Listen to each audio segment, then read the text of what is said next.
Eh bien, nous, sur le plateau, on est prêts. Est-ce qu'en régie, vous êtes prêts aussi? Parce que moi, j'ai l'impression que c'est figé, là, sur le stream.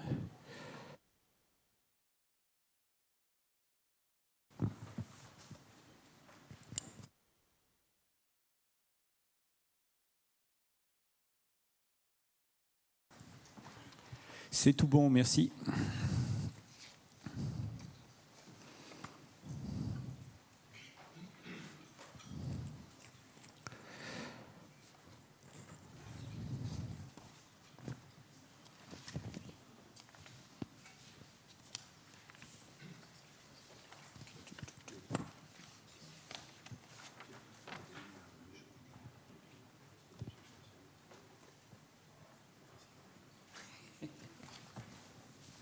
Et oui, comme tu dis, en live et sans filet. Nous, on n'a pas de cage comme celle que propose Air Captive de Michelin. Donc nous, c'est tout sans filet. Donc c'est ça qui fait l'intérêt de suivre cette table ronde en direct. Vous aurez la possibilité de la revoir en replay pour voir les bons moments, bien sûr. Mais là, donc, bienvenue à toutes et à tous. Donc pour cette nouvelle table ronde, c'est la quatrième table ronde de l'édition 2023 de l'UAV Show. Et bienvenue aussi aux viewers qui peuvent nous suivre sur Jumpseat, la chaîne Twitch d'Aérobuzz. Alors nous, sur nos retours, là pour l'instant, on a le chat de ce matin. On n'a pas encore le chat de cet après-midi, mais on va bientôt l'avoir. Alors pour ceux qui viennent pour la première fois à une table ronde, sinon les autres, je vous prie de m'excuser, mais je vais me répéter. Je suis Gilles Roy, le rédacteur en chef d'Aérobuzz, un site d'information aéronautique qui existe depuis une petite quinzaine d'années. Et Aérobuzz est partenaire de l'UAV Show depuis le lancement de l'événement en 2010. Dans le cadre de ce partenariat entre Aérobuzz et UAV Show, nous allons retransmettre cette table ronde en direct sur le réseau Twitch, sur la chaîne Jumpseat. Donc, c'est une manière à la fois d'élargir l'audience de l'événement, de permettre à ceux qui s'intéressent au sujet mais qui n'ont pas fait le déplacement jusqu'à Bordeaux de prendre part aux échanges via le chat qui sera donc géré, animé par Adrien Selvon de Bordeaux Techno West, qui est donc la voix des viewers cet après-midi encore. Voilà. Et puis pour vous qui êtes dans la salle, il suffira de lever la main très haut et on viendra vous apporter un micro. Alors, cet après-midi, le sujet est passionnant et devrait normalement susciter beaucoup de questions de votre part. Nous n'avons qu'une heure et demie, donc préparez déjà vos questions. 2035, les drones évolueront-ils librement dans l'espace aérien ou, à l'inverse, seront-ils contraints d'emprunter des couloirs aériens ? En 2035, la SORA, dont on a longuement parlé hier, la méthode d'évaluation des risques, ne sera-t-elle plus qu'un mauvais souvenir ? En 2035, les eVTOL et les drones décolleront-ils des mêmes vertiports ? Je me tourne vers le directeur de l'aéroport. Et à plus court terme, qu'attendons-nous des Jeux Olympiques de Paris 2024 ? Beaucoup de questions, un petit peu de provoque aussi. Mais en tous les cas, c'est un débat passionnant parce qu'on est vraiment au bord, à la veille de l'ouverture opérationnelle du marché du drone dans de nombreuses directions. C'est ce qu'on va voir avec nos 6 invités de cet après-midi. Alors, je vous les présente de votre gauche à votre droite. Donc Simon Dreschel, qui est le président du directoire et le directeur de l'aéroport de Bordeaux-Mérignac. Michel Pinet, chargé de mission surveillance du réseau GRT Gaz. Voilà. Laurent Berciot, qui est chez Thales, qui s'occupe des SATCOM. J'ai évolué en fait. Ah, un scoop. Eh ben, prenez le micro, dites tout de suite. Ouais. Sans filet, ouais. Sans filet. Non, en fait, ça c'est effectivement mon titre jusqu'à à peu près l'année dernière. Je faisais du SATCOM. Oui, donc je suis presque à jour. Oui, non, ne vous inquiétez pas. En fait, j'ai rejoint l'équipe que j'ai rejoint au 1er janvier. Et donc maintenant, je m'occupe d'identification. Donc pour ceux qui sont dans le monde militaire, c'est tout ce qui est IFF. J'ai également un portefeuille de radionavigation. Et puis, sujet un petit peu que j'essaie de positionner ici, le Detect and Avoid. D'accord. Et donc, c'est effectivement là-dessus que voilà, exactement. qu'on va se focaliser cet après-midi. Ensuite, Amine Carré, qui est le CEO d'Innov ATM. Donc là, je ne me suis pas trompé. Je suis à jour. Voilà. Fabrice Cusieux, directeur du programme Drone Onera. Fabrice, il y a tout juste 2 ans, c'est ça? C'est 2 ans? 2 ans que tu as pris tes fonctions et tu as étraîné tes fonctions sur cette même scène avec moi. Donc, ça me fait plaisir de te retrouver. Hein? Et puis, je continue et je finis même avec Olivier Rigolet, qui est le directeur drone Advanced Programme chez Thales. C'est ça. Voilà. Eh bien,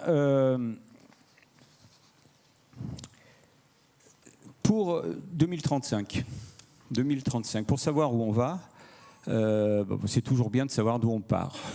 Hein, ça, c'est la sagesse même. Et donc, ce que je vous propose dans un premier temps, c'est de faire un tour de table pour savoir avec chacun d'entre eux où il se situe dans le développement, dans la mise en œuvre des drones. Ça sera la première partie. Et la seconde partie, ce sera effectivement donc qu'espère-t-il, vers quoi tend le marché du drone, voilà, les perspectives et surtout les espoirs qu'on en attend.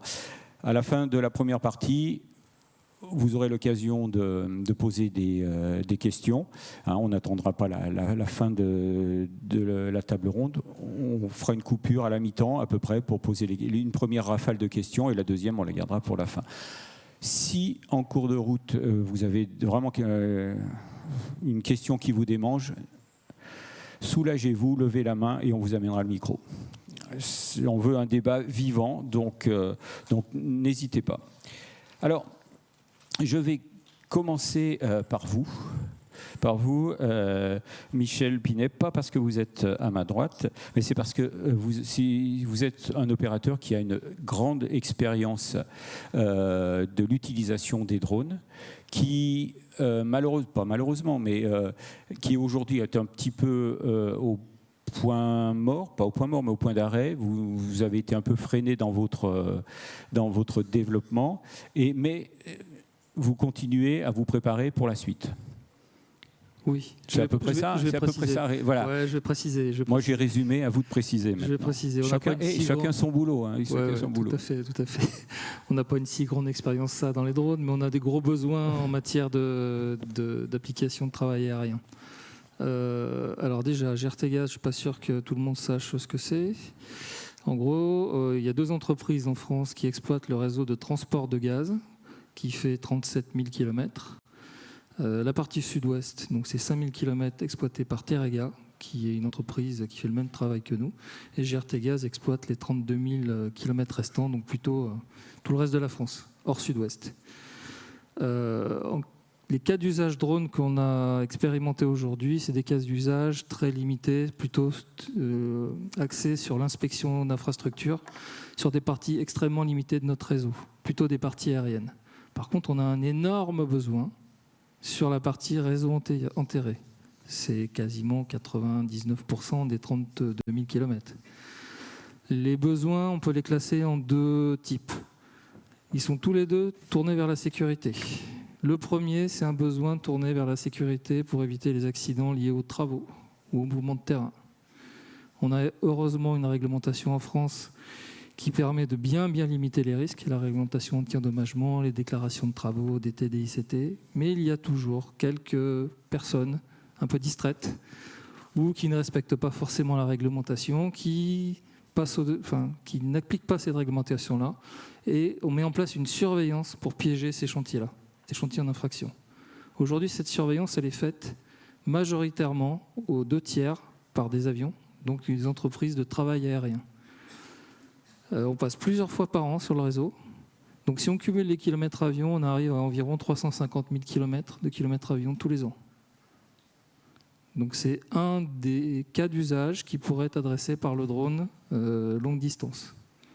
Deuxième cas d'usage lié... Avant de passer au deuxième cas d'usage, pour ce premier cas d'usage, vous avez fait des expérimentations, vous avez mis en œuvre des drones? Bien sûr, bien sûr. Donc on en est au stade expérimental. On a déposé quelques dossiers pour faire des vols hors vue, notamment le dernier réalisé, c'était l'année dernière avec un vol de 20 km hors vue. Qui a été réalisé dans le cadre expérimental avec le dépôt d'une SORA, des PDRA, un vol en ZRT, donc en zone ségrégée. Alors là, on va se faire massacrer par le chat. Là, des études de sécurité spécifiques, voilà, pour pouvoir, dans le cadre expérimental, voler en dehors de la réglementation. Tout ça a été validé, bien sûr, par la DSAC, les autorités. Mais pour garantir la sécurité, on est obligé de privatiser en fait, l'espace aérien et d'interdire la pénétration de tout autre aéronef pendant notre opération. Donc on a fait ces vols expérimentaux l'an dernier sur 20 km avec du vol hors vue qu'on a pu pousser jusqu'à 7-8 km. On était limité en fait par l'autonomie du drone utilisé. C'était un drone électrique. Ça ne permettait pas de faire l'aller-retour. Donc cette année, on va faire l'épisode 2, si je puis dire. On change de drone, on en prend un plus gros, un drone thermique qui nous permettra de faire 30 km. Toujours dans le même cadre dérogatoire. Autorisé par la DSAC. Deuxième cas d'usage, lié à la sécurité, toujours. Là, c'est la recherche de l'éventuelle fuite de gaz sur le réseau. Donc je rassure tout le monde, notre réseau est étanche. Ne partez pas en courant. Mais la réglementation nous demande depuis 3 ans de faire cette inspection régulièrement. Donc 32 000 km de réseau à faire. Donc on a une solution, le faire à pied, mais ça use beaucoup de paires de souliers. Ou alors on essaie d'imaginer des moyens aériens. Donc aujourd'hui on en a un qui fonctionne. C'est un capteur embarqué sur un hélicoptère qui vole à basse altitude. Ça fonctionne, mais on se dit tous que le drone longue distance pourrait fonctionner en étant plus respectueux de l'environnement, pourrait coûter moins cher, pour être plus sécuritaire. Et puis surtout, on est à la veille de l'application d'une directive européenne qui va nous demander de renforcer encore ces inspections-là. Là, c'est plus axé sur la protection de l'environnement et ça va multiplier les opérations. Donc on pourrait multiplier par 3, voire par 6 le volume. Aujourd'hui, on fait 8000 km par an et demain, peut-être 3 fois plus. Voilà, donc les 2 cas d'usage principaux pour GRT-Gaz. Donc actuellement, vous avez des besoins, vous avez des outils qui pourraient presque y répondre, mais il y a un problème de réglementation. Voilà, on est freiné par la réglementation qui, à juste titre, pour des raisons de sécurité, ne permet pas un vol facile hors voilà. vue. Mais aujourd'hui, on est bloqué. On est bloqué par ce point réglementaire. Voilà, donc on a tendance un peu trop facilement effectivement à faire peser tout le poids de la lenteur sur la réglementation, mais en fait la réglementation elle est que la conséquence d'une situation, et cette situation c'est le fait qu'aujourd'hui on ne peut pas laisser librement évoluer un drone dans l'espace aérien par rapport aux autres usagers de cet espace aérien, d'où la création de ZRT pour faire des ZRT, donc des zones réglementées temporaires, pour sécuriser ça. Il y a d'autres moyens, et là, Thales y travaille. Et donc, il travaille déjà depuis de nombreuses années. Et donc, c'est ce que vous avoid and detect and avoid. Donc, oui, tout à fait. Oui, donc effectivement, donc j'ai rejoint, comme je vous disais tout à l'heure, j'ai rejoint une équipe qui travaille sur le Detect and Avoid depuis à peu près 7 ans. À la base, c'est une équipe qui travaille, si vous voulez, sur ce qu'on appelle l'identification. C'est l'équivalent du MODES pour ceux qui connaissent. Et technologiquement, c'est une technologie de base utilisée sur les Detect and Avoid. Il y a une norme qui est partie des US qui s'appelle la CAS-X, qui est une évolution quelque part du TICAS. Et l'équipe s'est emparée du sujet chez nous pour essayer de voir dans quelle mesure cette solution, enfin pour aider l'Europe à utiliser cette solution pour les Detect and Avoid. Donc pour compléter un petit peu ce que vous dites, effectivement, on peut avoir une approche deep, comme dit ma collègue, stratégique du Detect and Avoid. On fait des espaces ségrégés, on s'arrange pour que dans un espace, il n'y ait personne. Et puis après, on peut aller un cran plus loin, on se dit, bon ok, voilà, on va partager un peu plus, et on va essayer de gérer le risque au plus au niveau tactique, ou avec une solution de detect avoid. L'idée, c'est quoi? Il y a du detect, ou quelquefois on dit sense on avoid. Donc on fait du sense, on regarde un petit peu ce qu'il y a autour de nous, avec des capteurs coopératifs, non coopératifs probablement. On peut rentrer dedans, mais ça peut être long. Une fois qu'on sait ce qu'il y a autour de nous, on lance un algorithme pour proposer un petit peu des alternatives de contournement et éviter les conflits, quoi, éviter le crash. Donc ensuite, ça c'est l'algorithme ACASIX. Et ensuite, donc le résultat de cet algorithme est envoyé au pilote pour proposer donc des évitements. Voilà. Donc pour l'instant, ce système, il est au stade du prototype ou il fonctionne déjà sur certains types d'aéronefs? Alors en fait, on a l'approche réglementaire d'un côté, puis l'approche, je dirais, Thales de l'autre. Nous, on a une approche produit là-dessus, hein, on développe une solution. Donc je dirais réglementairement, il y a l'ACASIX en fonction, il y a différentes flavors, différents goûts d'ACASIX. Vous avez pour les airlines, pour les hélicos, machin. Et il y a différentes dates de standardisation de ces différents ACASIX d'un côté. Nous, à titre d'exemple, pour qu'on ait les idées claires, c'est quoi les échéances pour le transport aérien, pour les hélicos? Alors j'ai mon anti-sèche. Hein. C'est bien. Moi aussi. Par contre, j'ai pas mes lunettes, j'aurais dû les mettre. Vous voulez les miennes? Non, ça ira. Non, en fait, voilà. Par exemple, pour l'ACASIX-A, qui est l'évolution du TICAS pour les airlines, ça a été standardisé en 2018. Mais là, on est côté US. L'équipe donc chez nous a travaillé pour l'application de ce standard dans l'espace aérien européen. Ça faisait partie des programmes César, Wave 2, Wave 3, qui se finissent cette année. Donc globalement, une applicabilité qu'on imagine type 2024 sur cette solution-là. A contrario, je prends le dernier qui arrive, qui est l'ACASIX-R. L'ACASIX-R sera standardisé en 2025. Et après, il faut ça concerne qui? Ah oui, pardon. L'ACASIX-R concerne les hélicoptères. D'accord. Et en fait, si vous voulez, après, une fois que c'est standardisé, derrière, il y a quelques années avant que ce soit adopté. Mais alors, attends, je ne comprends pas bien. C'est quoi ces systèmes par rapport à ce qui existe actuellement? Ok, donc le TICAS. Donc la norme TICAS, globalement, elle vous propose des évitements basés sur des propositions de changement vertical. Ok, on est sur des résolutions verticales. Ça, donc avec l'ACASIX-A, globalement, on va rester là-dessus, sur un évitement vertical, mais l'algorithme est plus pertinent, plus efficace. Je ne sais pas les chiffres parce que ce n'est pas tout à fait le domaine qu'on regarde, mais j'ai cru voir un 20% quelque part. Donc ça, c'est pour les airlines. Sur maintenant les UAV, lorsqu'on va passer en ACASIX-U... Les drones, donc. Oui, pardon. Sur les drones, l'ACASIX-U, là, on va aussi proposer des évitements basés sur du vertical et de l'horizontal. Donc ça améliore cet aspect-là. Et avec l'ACASIX-R, donc pour les hélicos, on aura aussi la possibilité de travailler sur la vitesse de l'aéronef. Et puis après, il y a des petites goodies en plus. Donc, pour les drones, concrètement, on en est où? Vous pensez que ça peut aboutir dans combien de temps? Alors, donc, il y a, dans ce que je vais vous dire... D'abord, qui travaille sur le sujet? Thales, évidemment. Ouais. En face? On travaille donc, dans le programme César avec l'Europe pour l'insertion. Voilà. Et de l'autre côté de l'Atlantique? L'autre côté de l'Atlantique, ils en sont au même stade que vous? Oui, donc ça a été standardisé. D'accord.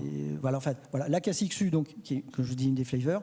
Là, on est sur plutôt du 2020, standardisé en 2020 en outre-Atlantique. Et ici, ce sera plutôt du Wave 3 César vers du 2026. D'accord. Donc ensuite, l'adoption. L'adoption, nous, on la voit en 2026, en fait, à peu près. D'accord. Assez rapidement derrière. Bon, après, je vais dériver de deux sujets, mais je dirais c'est parce qu'on a des contacts. C'est vrai qu'on a plus, à ce stade, des contacts côté militaire, mais il y a une appétence claire et nette pour la CAS pour pouvoir entrer dans l'espace aérien. Donc ça voudrait dire qu'on pourrait équiper les drones d'ici 3 ans? Oui, tout à fait. Ouais, tout à fait. En fait, vous parliez tout à l'heure du proto. On a déjà fait un proto, je crois que c'était en 2019. On a fait des essais en vol. En 2021, lors de l'UAM, il y avait une intégration UAM Paris, un truc comme ça. On a fait également des essais en vol. L'équipe est toute fière de dire qu'il y avait le ministre qui était monté dans l'hélicoptère, etc. Donc c'est vrai qu'on a fait ce proto-là. Là, voilà, on sort un proto actuellement qui sort fin d'année, et c'est en vol l'année prochaine. Objectif sortie produit 2026. Donc ça veut dire qu'avec le système Detect and Avoid que vous êtes en train de développer, les drones pourraient évoluer dans le même espace aérien que les avions, les hélicoptères, les ULM et autres. D'accord. Amine Carré, vous poursuivez une autre optique, c'est-à-dire que vous voulez faire voler les drones dans des couloirs. Et donc, à ce moment-là, on n'aurait plus besoin de ce système Detect and Avoid. Il serait protégé dans ces couloirs. Alors, merci. Oui et non. Parce que. Oui. J'aime bien quand ça commence comme ça. Je ne vais pas dire qu'il n'y a pas de marché pour Thales dans les couloirs. Non, mais après, on fera un vote. On verra ceux qui sont pour les couloirs et ceux qui sont pour les équipements. On travaille sur la même problématique, mais avec un angle qui est différent. On a pris un autre prisme, une autre façon d'aborder la question de sécurité. Alors, Innovatem, en 2 mots, à l'origine, on a été créé il y a 10 ans pour assurer la sécurité de la navigation aérienne habitée. Donc faire en sorte que les avions puissent naviguer dans le ciel, surtout dans les TMA, donc à l'approche de nos aéroports, à l'atterrissage, au décollage, sans conflit. Et donc d'où le nom de l'entreprise, ATM pour Air Traffic Management. Et en 2017, on a commencé à travailler sur la même problématique de sécurité, mais de la navigation aérienne basse altitude. Comment on fait pour insérer les drones à côté de nos aéroports, donc quand il y a des conflits avec les avions potentiels, et comment on fait aussi pour assurer la sécurité de nos drones entre les drones, quand il y a un trafic complexe, hors vue, sur de longues élongations, ou un trafic dense. Et quand cette problématique de trafic dense de drones est arrivée en Europe, au tout début, comme vous le savez, il y a 2 entités régaliennes dans chaque pays qui gèrent l'espace aérien pour ses aspects sécuritaires et pour ses aspects de sûreté. Pour la sécurité, c'est plutôt l'aviation civile, et pour la sûreté, c'est plutôt nos amis de l'armée. Donc pour la sécurité en France, c'était la DGAC, comme c'est le cas à peu près dans tous les pays du monde, il y a une autorité régalienne qui s'occupe de la réglementation en matière de sécurité. Les aviations civiles se sont emparées du sujet en disant on va faire pareil. On va mettre en place une réglementation qui puisse intégrer les drones en toute sécurité dans l'espace aérien, et on va charger ce qu'on appelle l'ANSP, le Air Navigation Service Provider, le prestataire de services de navigation aérienne, de contrôler en stratégique mais aussi en tactique ces drones. Donc c'est une approche plutôt de contrôler depuis le sol l'aspect sécuritaire des vols. Donc comme pour les avions, il y a toujours un contrôleur aérien qui fait en sorte que les avions n'aient pas des routes qui se croisent, et qui fait en sorte que les avions ne se rentrent pas les uns dans les autres. Et après, en embarqué, il y a des technologies qui permettent l'évitement si le contrôleur aérien soit s'est mal coordonné avec son voisin, soit a mal évalué une situation. Donc cette partie TICAS arrive effectivement en dernier recours quand on est face à une situation problématique. Notre travail à nous, c'est de faire en sorte de ne pas arriver à cette situation problématique par de la planification de vol et par de la séparation au sol. Et une des possibilités pour éviter justement ces conflits entre drones ou entre les drones et les avions, c'est de créer des espaces aériens ségrégés, qu'on appelle donc des U-Space, qui sont là pour favoriser le développement d'opérations complexes, en revue, sur des longues élongations, que ce soit pour de l'inspection ou pour du transport, on peut y revenir tout à l'heure, tout en déployant localement des technologies au sol, cette fois-ci, pour mettre en place des mécanismes d'évitement, mais en stratégique, en planification. Donc une nouvelle réglementation européenne est arrivée en 2021, la 2021-664. Elle est rentrée en vigueur en France fin janvier de cette année, qui consiste à la mise en place d'espaces aériens où on va déléguer la gestion de l'espace aérien à une entreprise certifiée qui pourra être le prestataire de services de navigation aérienne pour les drones. Donc au final, est-ce que dans ces couloirs aériens, pour répondre à la question, il y aura du TICAS ? Est-ce qu'il y aura besoin de mettre en place de l'évitement tactique ? Oui, mais avec moins d'urgence que sur les espaces aériens où il n'y a pas de prestataire de service. Dans la mesure où dans ces couloirs aériens, il y a déjà quelqu'un qui va faire en sorte que ça n'arrive pas, ces évitements de dernière minute. Donc il y aura une sorte de contrôleur aérien dans un couloir. C'est ça, complètement. Mais ça c'est une nouveauté, c'est une révolution culturelle, parce que jusqu'à maintenant, le contrôle aérien, il y a un seul organisme, c'est la DSNA. Et donc là, ça voudrait dire qu'il y a une partie du contrôle aérien qui serait sous-traitée, alors je ne sais pas si c'est le bon terme, sous-traité, mais qui serait au moins traité par le privé. C'est une délégation de service public, tout à fait. C'est-à-dire que là où il y a un seul ANSP, Air Navigation Service Provider, qui est la DSNA aujourd'hui, il y a des pays déjà en Europe où l'ANSP est privée, comme la Suisse. Skyguide est un organisme privé. En France, comme en Europe, il y aura des USSP, U-Space Service Provider, donc des prestataires de services de navigation aérienne qui sont privés, qui auront cette délégation de service public sur ces couloirs aériens-là pour assurer la mission de sécurité. Ça ne sera plus le travail de la DSNA, même en espace aérien contrôlé. Et là, donc, vous en êtes à quel stade? Alors, vous êtes prêt à rentrer en service, à offrir vos services même? Alors, tout à fait. Alors, nous, on a commencé depuis 2017 à mettre en place les technologies nécessaires pour pouvoir offrir ce service. C'est long, c'est tout comme ce qui se passe sur les drones.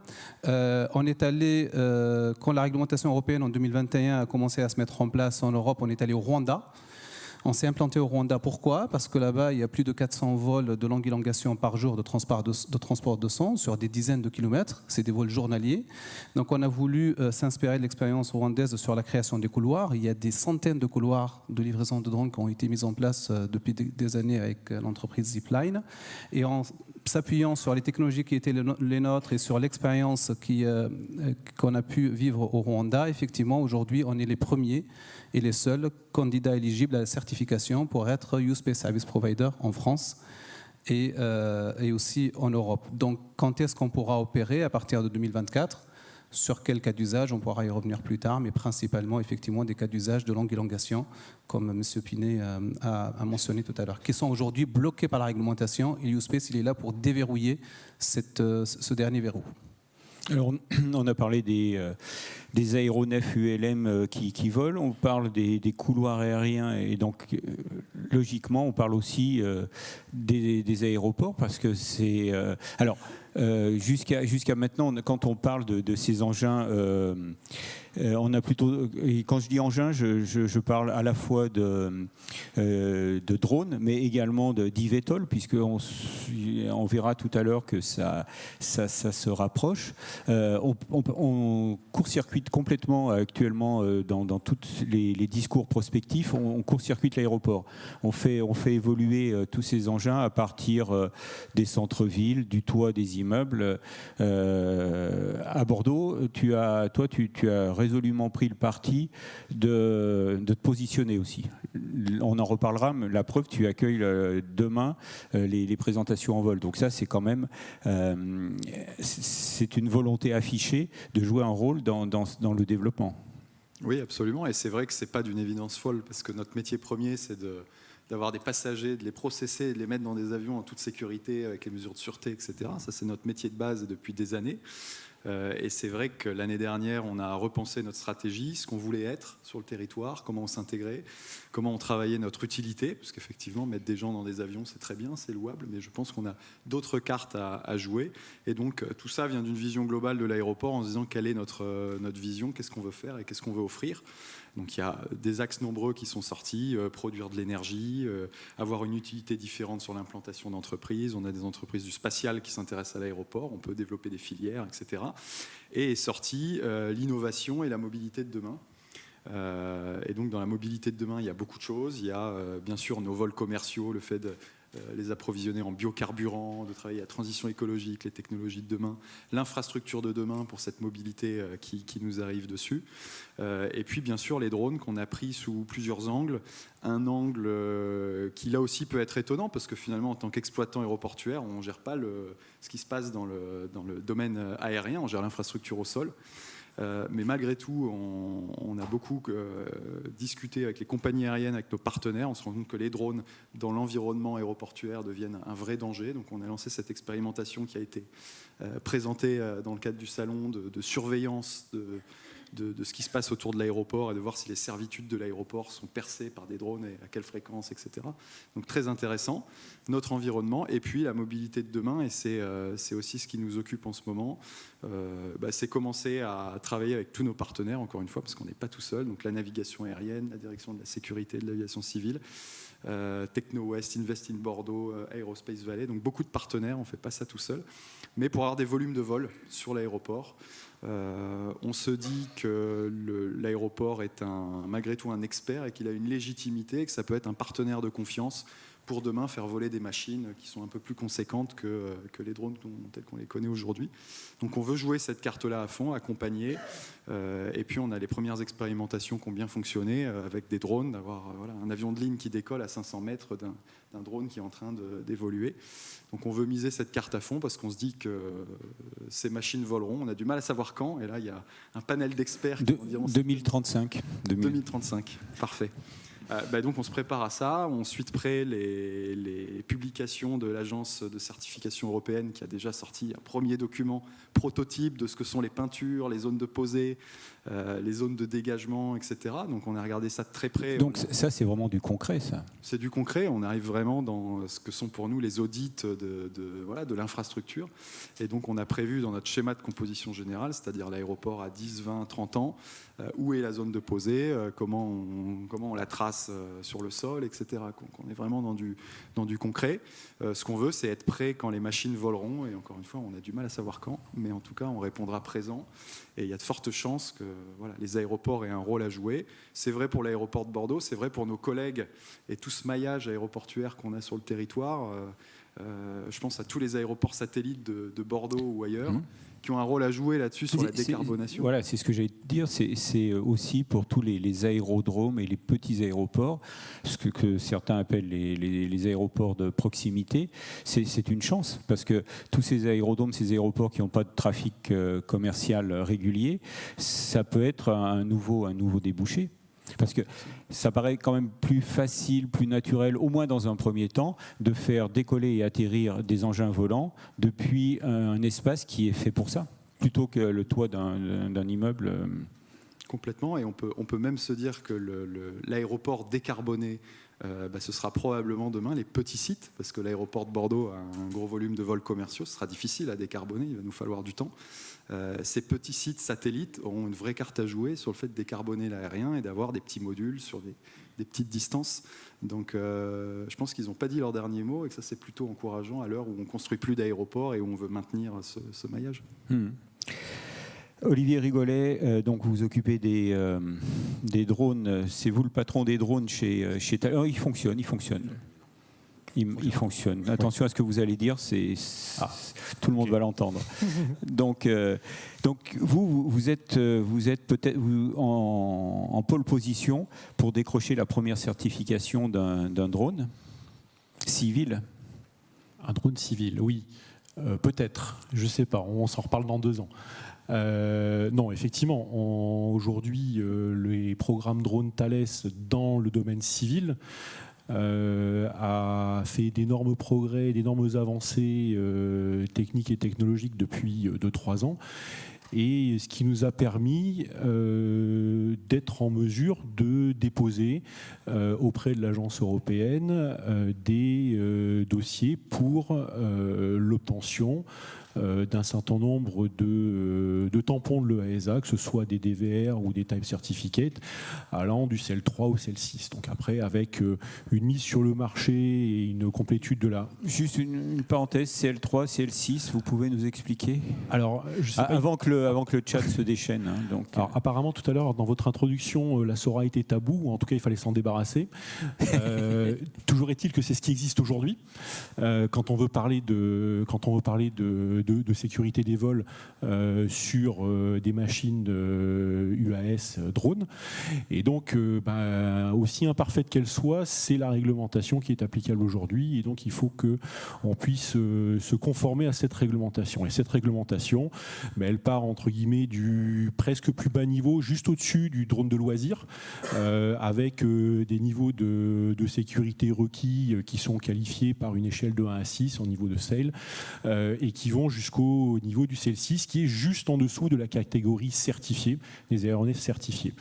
Alors, même si on se trouve avec un CEL 6 en dessous du niveau de ce plafond de certification, malgré tout, les machines, pour un niveau de CEL 6, ont la nécessité aujourd'hui, d'après la réglementation, d'obtenir un certificat de type auprès de l'EASA. Donc, c'est le but ultime que nous nous sommes fixés dans Thales sur les drones civils pour pouvoir mettre sur les marchés des machines qui soient aptes finalement à réaliser tout type de mission qu'on a commencé à discuter avec M. Pinet tout à l'heure dans le cadre de l'inspection industrielle, mais qui sont aussi des machines qui ont vocation à s'intégrer à terme dans un espace aérien partagé avec d'autres usagers. Donc voilà, c'est ce niveau-là. Donc après, par rapport à la SORA, pour répondre un petit peu à la boutade d'introduction, la problématique n'est pas forcément la SORA en tant que telle, la réglementation, la manière dont elle est écrite. La problématique, c'est quel est l'enjeu, quel est l'objectif derrière la SORA à laquelle on veut répondre à travers cette réglementation. Quand on dépouille un petit peu cette documentation, mais en fait elle est relativement pragmatique dans son approche, c'est qu'elle propose une évaluation de deux risques qui nous concernent au plus haut point. C'est un risque, comme on en a parlé tout à l'heure, de collision air et un risque de collision du sol. On va me dire, tout objet ayant été un jour mis en vol retombe à un moment donné sur Terre. Donc il faut pouvoir gérer ce retour sur Terre de manière appropriée. Et la SORA propose une méthode. Est-ce qu'elle est parfaite? J'en sais rien. Mais en tout cas, elle a le mérite d'apporter un premier niveau de réponse. Et aujourd'hui, on se conforme à cette réglementation. Donc, par rapport à ce risque R, typiquement, tout à l'heure on avait, on va dire, un jeu de questions-réponses pour jouer à opposer les senseurs à bord du Detect and Avoid, du FLARM, de la DSB, tout ce que l'on veut, ou de la gestion par U-Space, la vision stratégique, la vision tactique. En fait, je pense que la réponse qui va s'imposer à terme, c'est de toute façon, comme aujourd'hui dans n'importe quel aéronef autorisé de vol, ce sera simplement une combinaison des deux, puisqu'on ne sera, même avec de U-Space, jamais à l'abri d'une intrusion d'un aéronef qui n'aura aucun équipement à bord, un petit planeur, un petit ULM, un parachutiste qui passe dans le coin alors qu'il n'aurait pas dû être là. L'an dernier, nous traquions des petits chapeaux jaunes en campagne dans une ZRT, et pourtant on a été survolé par un avion d'aviation générale. Et en fait, après enquête, le pilote, qu'il ne faut pas forcément blâmer, mais il faut se poser la question de savoir pourquoi il a réagi de cette manière-là. En fait, le pilote n'a tout simplement pas réussi à aller au bout de l'ensemble de la liste des NOTAM qu'il avait à gérer le jour de son vol. Donc la question qu'on peut se poser aussi, c'est finalement, on travaille beaucoup dans notre écosystème drone, drone UTM, mais la question aussi, c'est qu'est-ce que ça doit changer, qu'est-ce que ça va changer dans les autres utilisateurs du ciel, et comment eux-mêmes font aussi un pas vers nous, puisque nous faisons un maximum d'efforts pour aller vers eux en termes de cohabitation en bonne entente, comment eux aussi vont être obligés de s'adapter à nos nouveaux modes de mobilité, que ce soit des drones, que ce soit des eVTOL, pour que la coexistence se passe dans les meilleures conditions possibles et pour qu'à la fin on ait finalement une acceptabilité sociétale de l'ensemble de ces nouveaux usages.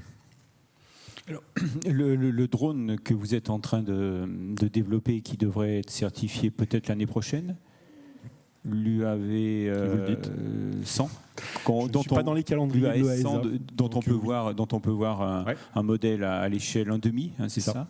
Vous le développez avec le même esprit que si c'était un aéronef piloté, c'est avec la culture de l'aéronautique.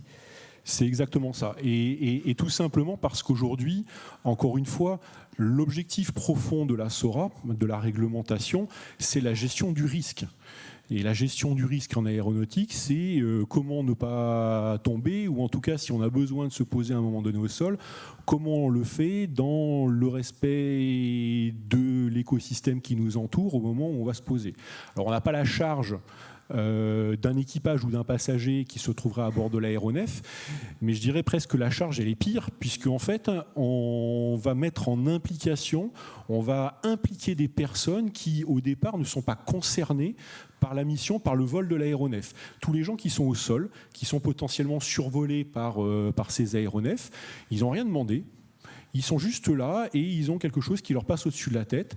Et ben nous, notre devoir, c'est simplement de faire en sorte que ce qui leur passe au-dessus de la tête, ils aient la garantie, l'assurance que s'il a besoin de se poser ou de tomber, il le fasse dans des conditions maîtrisées de sécurité, en dehors de tout risque pour les populations et pour les biens. Merci. Donc ça fait presque un peu plus d'une demi-heure là qu'on n'arrête pas de se poser des questions. Est-ce que l'ONERA peut aider l'industrie à répondre à toutes ces questions, Fabrice Cusieux? La réponse est oui. La réponse est plein de questions et donc du coup il va falloir travailler sur plein de réponses. Mais en effet, donc l'ONERA, qui est un établissement public de recherche, a quelques missions à ce titre-là, dans les domaines de l'aéronautique, et notamment d'expertise pour l'État, et puis aussi d'accompagnement des industriels sur le développement des solutions. On l'a vu au travers des différents intervenants, et je trouve que le panel, je suis super content. Franchement, je ne sais pas si tu as participé au choix. Pas du tout. Moi, non, les responsables sont par là, mais je ne vais pas les dénoncer. Non, mais je félicite les responsables, parce que c'est vrai que, du coup, ce qu'on voit, c'est qu'en tout cas, on a besoin du drone, ok, c'est des premiers besoins qui sont ici bien énoncés. On a la volonté en fait que ces drones apportent des solutions qui sont viables pour tous, acceptables de tous. Et pour ça, on veut le faire en toute sécurité, l'insérer donc dans l'espace aérien avec les moyens, que ce soit au niveau de l'aéronef lui-même, que ce soit au niveau de l'insertion dans l'espace aérien en toute sécurité, mais en fait finalement aussi des infrastructures et donc de l'ensemble des parties prenantes. Et l'ensemble des parties prenantes, comme mon collègue de gauche l'a précisé, c'est y compris nous tous. On veut d'un point de vue société que le drone nous rende des services et qu'il le fasse, on va dire, de manière cohérente avec les attentes du public. Donc pour répondre à l'ensemble de ces questions, eh bien en effet, on accompagne, alors sur le Detect and Avoid, en partenariat justement avec Thales, on accompagne non seulement au-delà du coopératif qui a été montré, mais aussi sur le non collaboratif, puisque si on veut accompagner, et on accompagne aussi en effet les partenaires sur les développements des capacités U-Space, il y a une vraie question aussi de se dire, ok, je vais avoir des solutions, mais à terme, si je veux développer le U-Space, c'est finalement pour qu'on puisse utiliser en toute sécurité sur toutes les classes d'airspace. Et donc finalement, les solutions, qu'elles soient du domaine du U-Space ou comme on l'a dit, lorsque l'on a des aéronefs qui peuvent venir par mégarde dans ces espaces et donc qui ne sont pas forcément équipés, il va falloir être, comme je le disais à l'instant, par exemple, d'être capable de développer des solutions non collaboratives. Tout ça, il va falloir pouvoir le garantir donc, avec l'objectif de mission, parce que c'est un grand enjeu finalement pour le drone. Avant tout, ce qu'on veut, c'est remplir un objectif d'opérabilité. C'est être capable d'avoir notre appareil qui est disponible, qui va pouvoir rendre sa mission. Et donc c'est pour ça aussi qu'on essaye d'accompagner un certain nombre d'acteurs sur les donneurs d'ordre qui ont des besoins. Donc SNCF, Fatal Matrice, RTE par exemple, pour donner un exemple. Désolé, c'est pas avec vous, moi je veux bien travailler avec vous d'ailleurs. Mais donc du coup, on essaye d'accompagner aussi de ce point de vue-là pour essayer de développer les solutions qui soient performantes. Donc une fois qu'on les a insérées, il faut qu'elles soient performantes et qu'elles rendent le service. Avec les infrastructures, c'est aussi justement, par exemple, je vois, il y avait une étude à laquelle on a participé qui s'appelait ASPRID au niveau européen, où c'était en anticipation. Tu mentionnais la problématique de sécurité. Ben, en fait, tu le sais très bien, sur les zones aéroportuaires, vous avez un grand nombre d'intervenants. Il y a le contrôle aérien, c'est une évidence, Mais là, vous allez avoir les opérateurs drones, vous allez avoir les services de sécurité, puisque si jamais il y avait un incident à traiter. Et donc, du coup, ça a été aussi l'occasion, par exemple, au travers de ce travail, de se projeter sur et qu'est-ce qu'on fait si on avait tous les services à disposition, de façon à ce que l'ensemble des parties prenantes aient une vision cohérente de la situation, partagée de la situation, et puisse intervenir dans le meilleur délai et de la meilleure façon, de manière coordonnée. Donc voilà un petit peu tout un panel sur lequel on accompagne. Et puis ensuite, du côté donc, de la DGAC, on essaye de les accompagner depuis maintenant 2012 et la volonté qui a été marquée par la DGAC justement d'accompagner au mieux l'expansion en fait, des drones. Et pour ça, par exemple, quand on parle de sécurité, on a une étude, par exemple, Grand Impact Study, où on essaye d'aller un petit peu plus loin, le camp plus loin, c'est-à-dire de regarder les dangerosités, de létalité, de bien comprendre quels sont en fait les mécanismes qui vont être mis en jeu. On voit qu'au niveau de la réglementation, on nous demande d'évaluer la quantité d'énergie transmise. Oui, mais comment on va l'évaluer concrètement ? Comment en fait cela, sur ce critère qui est un critère chiffré, cela va impacter le risque réellement à la personne ? On essaye d'accompagner aussi sur les différentes technologies, justement, type géocaching dont on va avoir besoin, géofencing, on va dire les systèmes de navigation avec tout ce qui est d'un haut niveau d'intégrité. Et puis derrière, comme je disais, pour rendre le service, de plus en plus d'intelligence dans nos drones. De l'IA, c'est un nouveau défi aussi, parce qu'il va falloir le certifier, il va falloir le qualifier. Voilà un petit panel des sujets sur lesquels nous essayons d'accompagner et l'État et les industriels. Merci bien pour cet état des lieux. Donc avant de passer à la suite, comme promis, si vous avez des questions, c'est le moment ou jamais. Voilà. Alors attendez, je viens avec un micro, puis après vous le ferez circuler après vous le gérez vous-même. Hein. Ce sera de l'autogestion.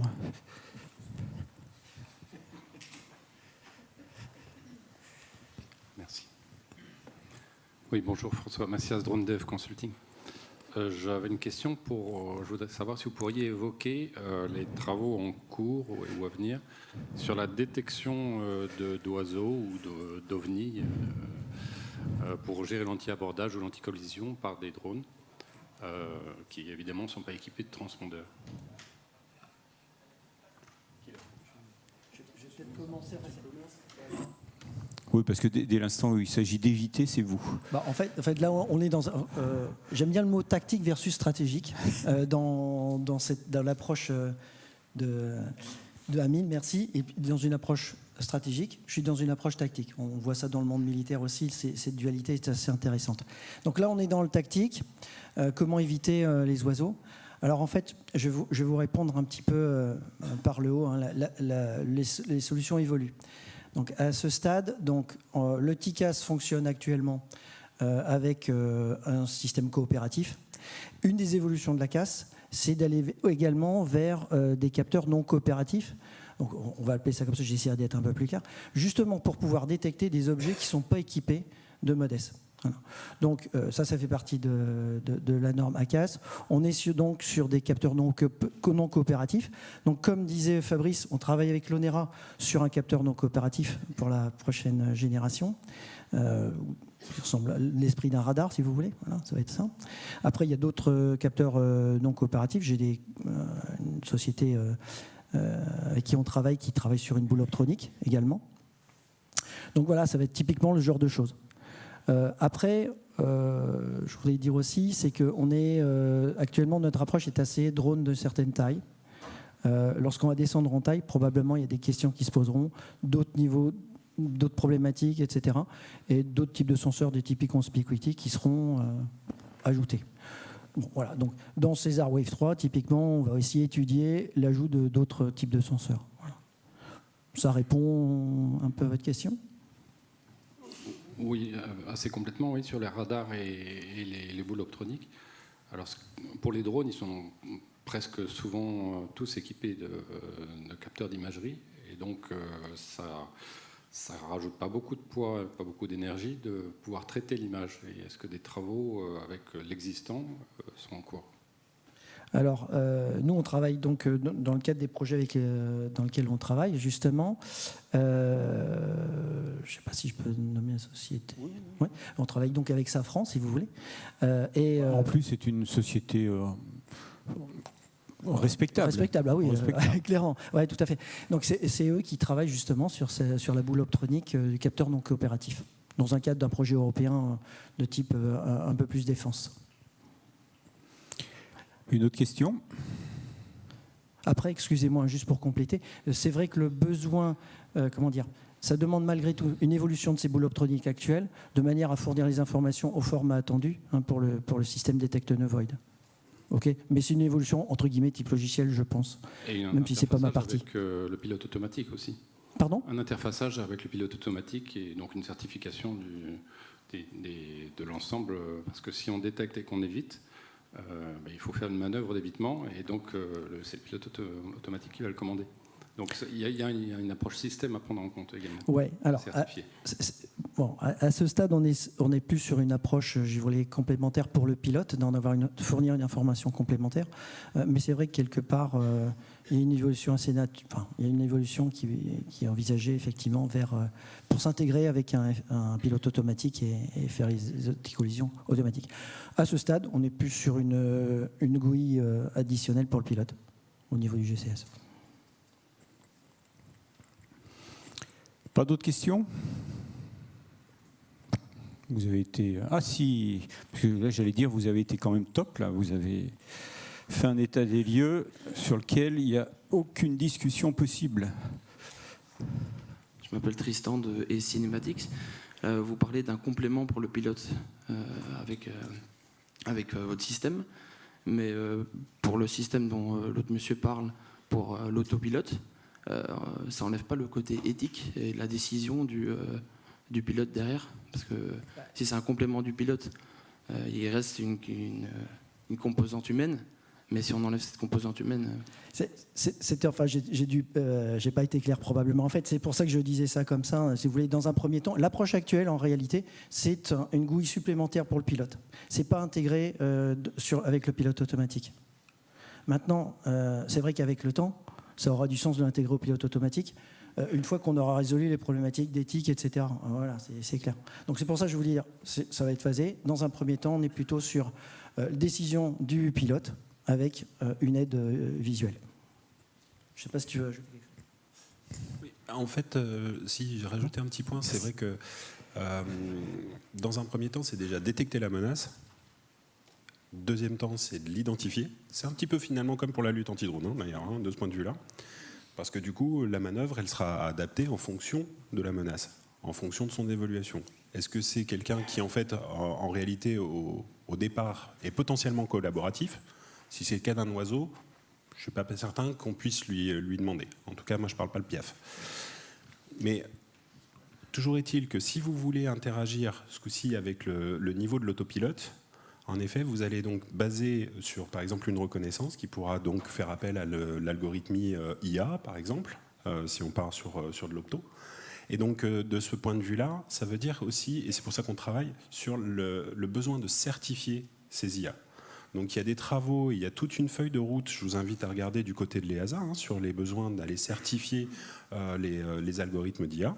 C'est des travaux qui sont aussi en cours chez nous, auxquels on participe avec l'ensemble de la communauté européenne, pour justement, à terme, être en capacité donc d'avoir des prises de décision qui seront limitées aussi. On pourra, par rapport à la dimension éthique que vous mentionnez, imposer des garde-fous pour que cet évitement soit uniquement l'évitement et pas une autre prise de décision qui, elle, serait contraire à l'éthique. Rajouter un petit quelque chose, effectivement. Tu touches le point de l'IA, la certification, etc. Juste pour clarifier un petit peu. Alors, côté AKCX, on n'est pas, l'algo, il n'est pas du tout basé sur un algo IA en lui-même. Ça n'empêche pas que ça pourra évoluer dans ce sens-là. Mais ce n'est pas l'esprit. En fait, dans la façon dont la MIT approchait la chose, c'est qu'ils ont modélisé les vols, l'espace aérien, etc. Et ils ont fait des tables qui permettent, suivant certaines situations, proposer un évitement. Mais c'est complètement prédictif. C'est des tables, entre guillemets, statiques, même si elles peuvent évoluer ce qui quelque part facilite la certification. Parce que moi j'arrive avec mon produit, je dis j'ai l'algo DA, eh ben, c'est simple, il me propose des scénarios en input, en sortie ça va exactement ce que je dois donner. Donc ça permet à ce stade de répondre à ces problématiques de certification. Voilà, juste pour compléter.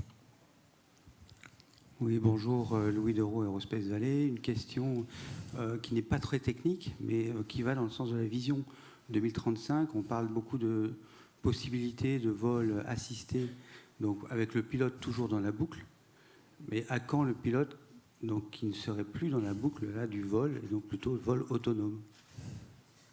Qui prend Qui se mouille là?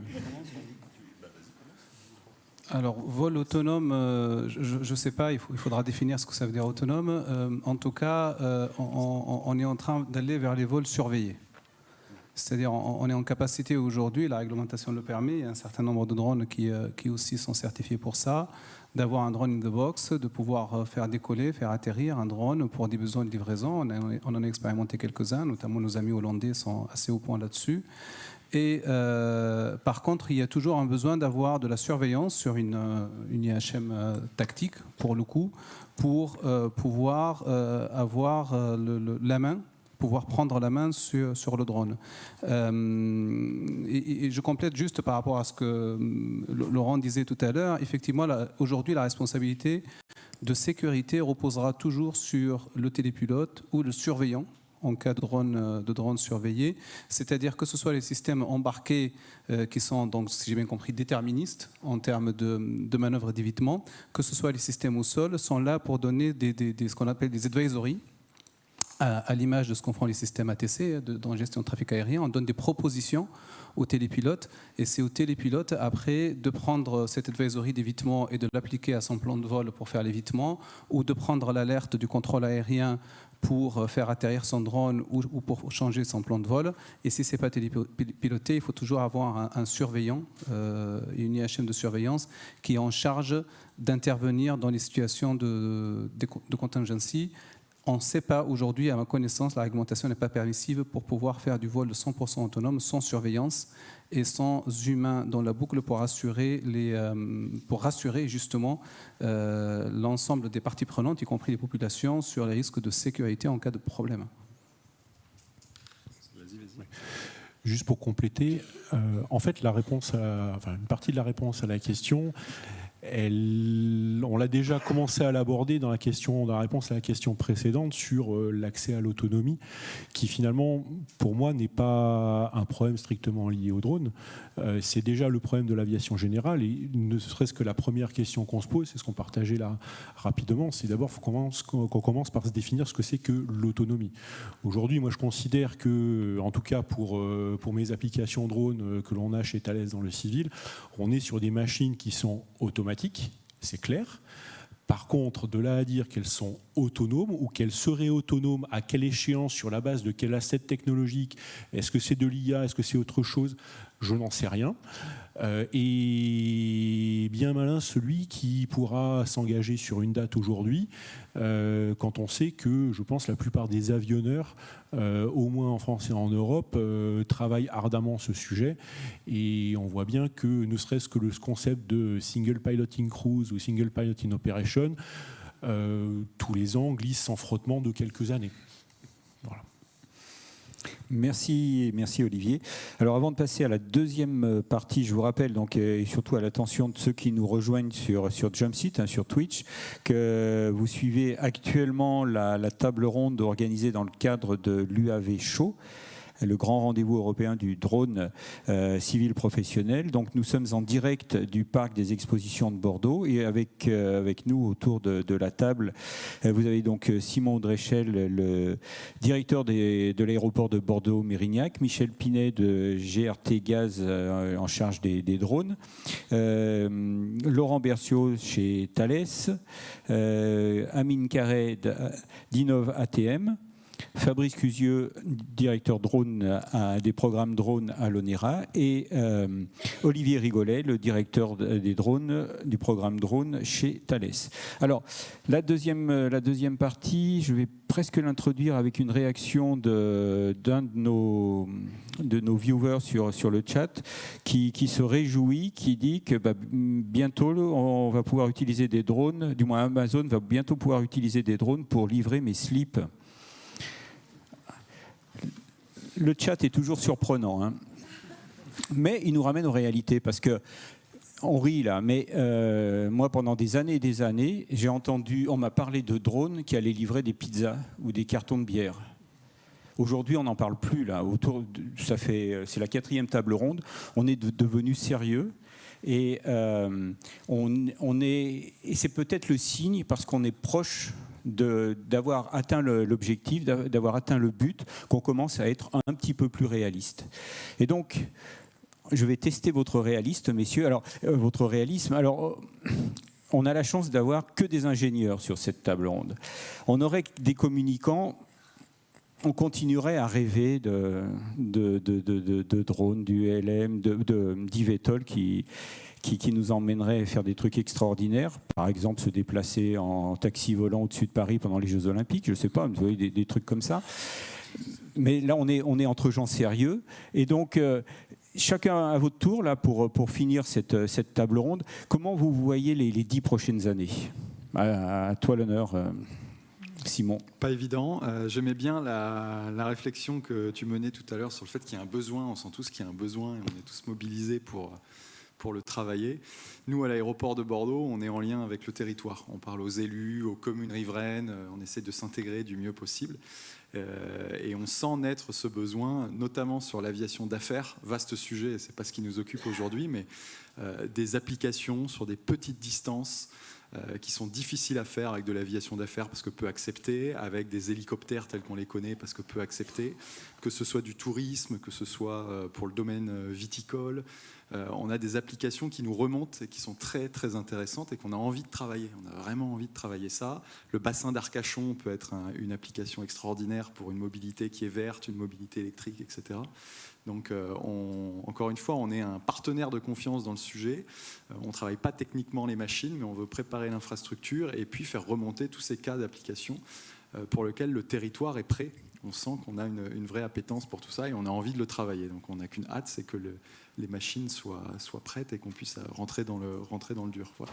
Mais c'est vrai qu'on observe aujourd'hui, tout ça sans pouvoir influer sur la date précise de vol de ces machines-là, quoi. Et au niveau d'un gestionnaire de réseau, les 10 prochaines années, vous les voyez comment ? Alors, vous me permettrez de rebondir sur le slip. Parce que qui dit « je veux livrer des slips » dit qu'il faut que ce soit pas cher. Oui. Voilà. Et la notion de coût est très très importante. Il faut bien réfléchir à qu'est-ce qu'on va adresser comme marché derrière. Et il faut que le coût d'utilisation du drone soit plus intéressant pour l'industriel que les coûts des moyens actuels. Sinon, on ne se posera pas la question de changer, clairement. Par contre, après tout ce qui a été dit, comment je vois l'avenir dans les 10 prochaines années, c'est poursuivre nos efforts et nos expériences en utilisant à chaque fois qu'un verrou réglementaire va être levé, les possibilités d'aller voler encore un peu plus loin, encore un peu plus facilement. Et je verrais bien le cas d'usage, détection de gaz, pour laquelle on utilise un hélicoptère, ce qui est le plus pénalisant aujourd'hui, hein, pour continuer à s'améliorer sur ces technologies-là. Parce que sur l'aspect surveillance, on a un gros boulot d'IA développé pour la reconnaissance des menaces. Parce qu'on aura besoin de quelque chose d'autonome à ce moment-là. Peut-être pas dans le vol, quoique, ça me plairait bien. Mais au moins dans la partie analyse de la donnée, parce qu'on ne va pas payer quelqu'un devant un écran pour suivre un film qui défile. Donc il faut absolument un système intelligent à bord. On continue dans l'ordre. Laurent. Oui, merci. Donc en fait, oui, je suis ingénieur. Mais en fait, je suis marketing, donc il y a quand même les deux aspects. Donc j'avoue que l'idée d'aller au travail en taxi volant et d'éviter les bouchons, ça, j'avoue que ça me fait rêver. Bon, à part que ça, c'est le marketing qui parle. Ouais, et l'ingénieur, voilà, qu'est-ce qu'il dit? En fait, donc voilà, vous avez aussi compris que j'ai un prisme très par rapport à mon métier. Et je voudrais aussi rebondir par rapport à ce qui était dit sur les aspects tarification, soyons clairs. Hein. Donc actuellement, encore une fois, dans mon domaine, ce qu'on voit, c'est une approche de ce dont je parlais, à CAS, avec une solution qui est une amélioration nette par rapport au TICAS, clairement. Hein, il y a un facteur 8 sur le swap, on va vers le green, etc. Oula, vous pouvez le redire en français, là? Oui, pardon. Swap, green. Oui, excusez-moi, je fais quelques raccourcis. Je ne voulais pas en passer 2 heures non plus. Donc mais le swap, c'est le size, weight and power. Donc globalement, c'est la taille des produits, le poids du produit, la consommation électrique. Donc l'idée, c'est effectivement, quand vous avez les produits TICAS aujourd'hui, avec des solutions futures, on va diviser par 8 le poids, notamment le poids, c'est ça qui est déterminant. Et pourquoi je parle de green? Donc les gars de chez nous qui regardent les aspects green et l'impact carbone, en fait, ont étudié un peu les différents paramètres des produits, qu'est-ce qui influe sur l'impact carbone, et on voit qu'en number one, en priorité, c'est le poids de l'équipement qui joue. C'est pour ça qu'en fait, on travaille cet aspect-là. Donc, ok, réduction du poids, et puis ce qui va avec la réduction de poids, c'est la réduction de prix, soyons clairs. Pas forcément du même facteur. Et donc, je voudrais tirer en fait à partir. Ça, c'est ce qu'on voit actuellement, et ça va y venir sur des drones d'une certaine taille, etc. Et c'est à peu près net. La difficulté, c'est effectivement l'étape d'après sur des drones beaucoup plus petits. Et là, c'est plus challenging. Donc, je retombe encore sur ce que je disais tout à l'heure autour de la casse. Les US, ils ont un dernier parfum de la KSX qui est le SXU, qui n'est pas retenu par l'Europe. Probablement, il y aura des évolutions dans ce domaine également pour pouvoir encore adresser des drones plus petits. Après, je ne pense pas que tous les drones soient équipés de ce genre de choses, soyons clairs, mais ça permettra de réduire, d'augmenter donc la sécurité de ces trucs, permettre de faire plus de choses, et donc voilà, et tout ça dans un esprit de tarif plus compétitif. J'espère que j'ai été clair. Oui, très très clair. Hein. De toute façon, si vous n'avez pas été clair, ils poseront des questions. Quoique. Pas beaucoup de questions hein, cet après-midi. Hein. Une ? Eh bien alors, avec plaisir. Laurent Saint-Espe pour les ailes de la gendarmerie. On a vu l'intensification du trafic aérien. Il suffit de regarder, se pencher sur la carte, les jambes de carte Flight Radar. Actuellement, on voit le trafic aérien des liners, on sait ce qui se passe maintenant dans les basses couches. On a les drones qui en remettent une couche. On va avoir les engins eVTOL pilotés ou télépilotés ou non. Est-ce que donc on réfléchit sur des systèmes d'équipement style transpondeur et IFF donc à la technologie pour séparer les trafics. On réfléchit à la séparation dans l'espace. Donc avec le contrôle aérien. Mais actuellement, est-ce qu'on réfléchit à la saturation de l'espace? Est-ce que... parce que bon, par l'aéroport, un avion de ligne, il ne peut pas atterrir tant que l'autre n'a pas dégagé la piste. Mais si on met du trafic drone qui croise aussi les axes, on peut imaginer ça, ou qui survole la ville, il y a une notion de saturation de l'espace. Qu'est-ce qui est admissible ou qu'est-ce qui n'est pas admissible actuellement? Est-ce qu'il y a des réflexions sur ce sujet? Amine Carré. Oui, alors je vais juste donner quelques éléments de réponse. Je ne suis pas sûr d'avoir tous les éléments, enfin de loin de là. Je vais essayer de répondre aux deux questions en même temps en termes d'évolution de marché et est-ce qu'on va aller vers une saturation de l'espace. Quand on regarde l'évolution de marché, il y a une évolution, il faut regarder ce qui s'est passé dans les années, quelques années qui sont derrière nous. Effectivement, on a assisté à un boom. Il y a eu un certain nombre de rêveurs, de marketeurs, de communicants qui nous ont raconté plein de choses sur l'évolution de marché, sur la taille du marché du drone. On a tous vécu au début de cette année la régression qui était de plus de 50% sur les prévisions de la taille du marché du drone à horizon justement 2035. Là, on revient sur des choses, on est en train plutôt de revenir sur des choses qui sont réelles, qui sont rassurantes et qui sont pragmatiques. Donc, ce boom, on l'a vu dans le nombre d'acteurs télépilotes de drones, dans le nombre d'acteurs de centres de formation, dans le nombre d'acteurs de sociétés qui s'intéressent à fournir des services par le drone, mais aussi de constructeurs, mais aussi de fournisseurs de services de navigation aérienne.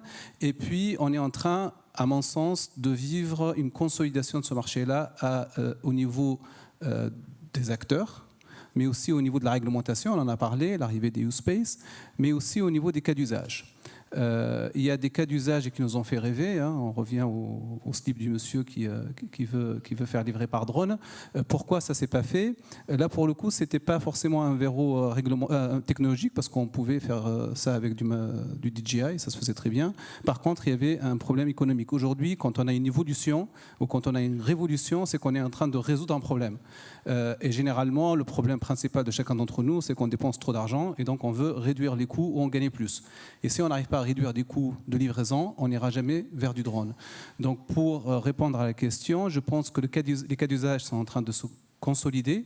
Les derniers KPI que nous avons côté InnovaTM, c'est que le nombre de vols de drones est en train de baisser plutôt que d'augmenter, surtout dans la data. Par contre, il y a des vols à longue élongation, il y a des vols de livraison qui sont en train de se développer. Donc on est en train de chercher des vols qui sont efficaces, qui nous font gagner de l'argent, qui réduisent les risques de sécurité, plutôt que de développer des cas d'usage et qui nous ont certes fait rêver à un certain moment, mais qui ne résolvent pas réellement des problèmes et qui n'apportent pas de solution économique au développement espéré de la filière. Je ne sais pas si j'ai répondu. Oui, tout à fait, oui.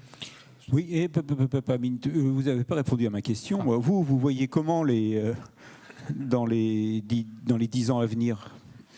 Est-ce que vous allez installer des autoroutes à péage un peu partout? On est en train, en tout cas, on y travaille. Comment on voit les années à venir? Un développement de la filière, comme je disais, on a eu la chance de pouvoir opérer en Europe et en Afrique.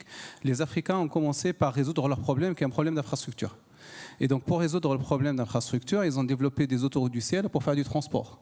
Parce que ça résout un problème. Parce que c'est trop cher de faire transporter des marchandises par les voies habituelles, pour des problèmes d'infra, encore une fois. Et donc, ils ont mis en place des autoroutes.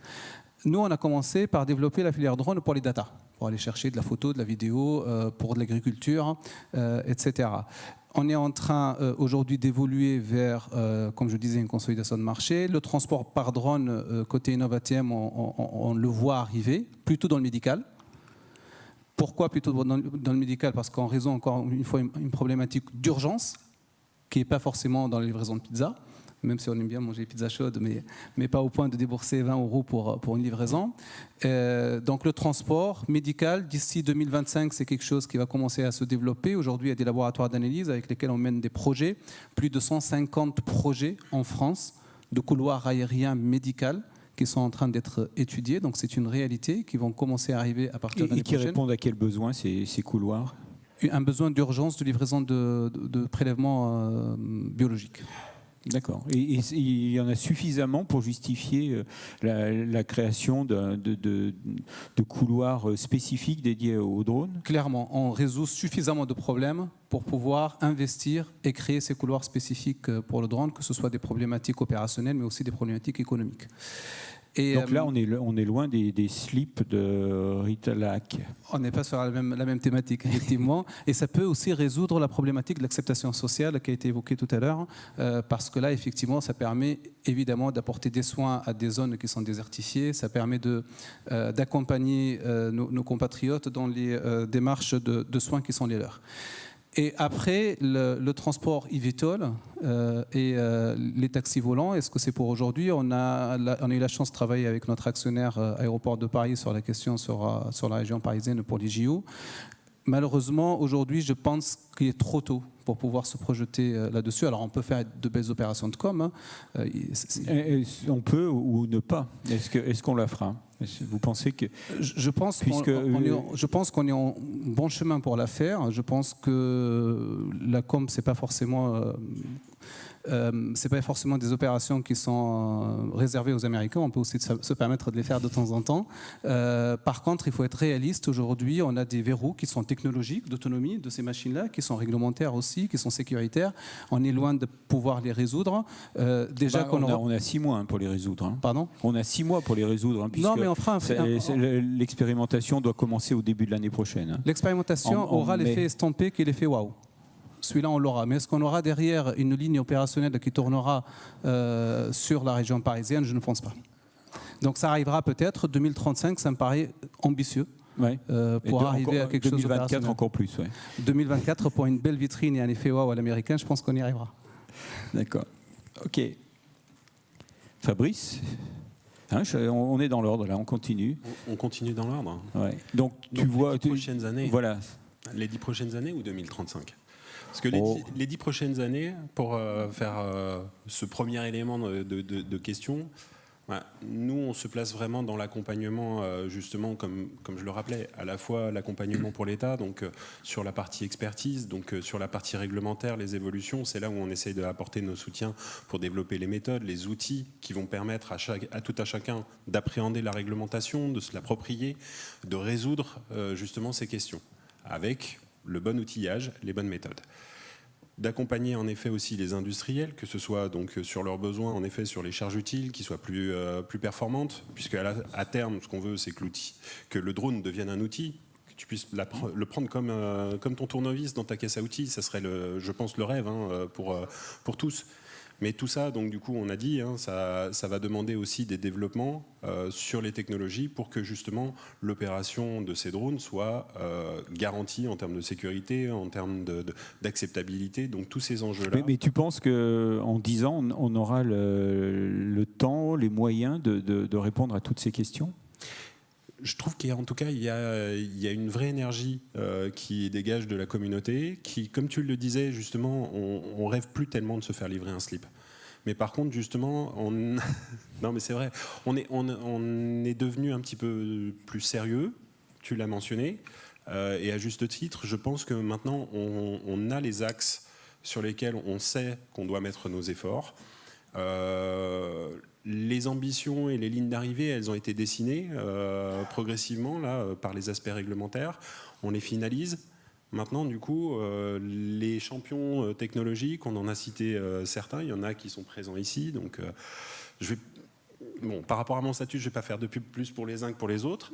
Mais... plus vers la gauche, vers la droite. Ouais, voilà. Non.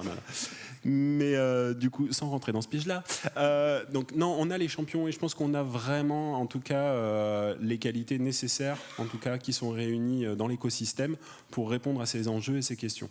Après, par contre, sur la question de la projection à 2035, c'est vraiment la question de se dire, cet objectif, que ça devienne un outil, il faut que ce soit quelque chose qui soit facile et qui s'intègre en fait finalement dans la vie de tous les jours. Aujourd'hui, vous prenez l'avion, vous ne vous posez pas la question finalement de comment ça a été certifié, est-ce que c'était dur la réglementation, est-ce que c'est acceptable ou autre. En effet, on se repose des questions maintenant pour le côté vert que tu mentionnais.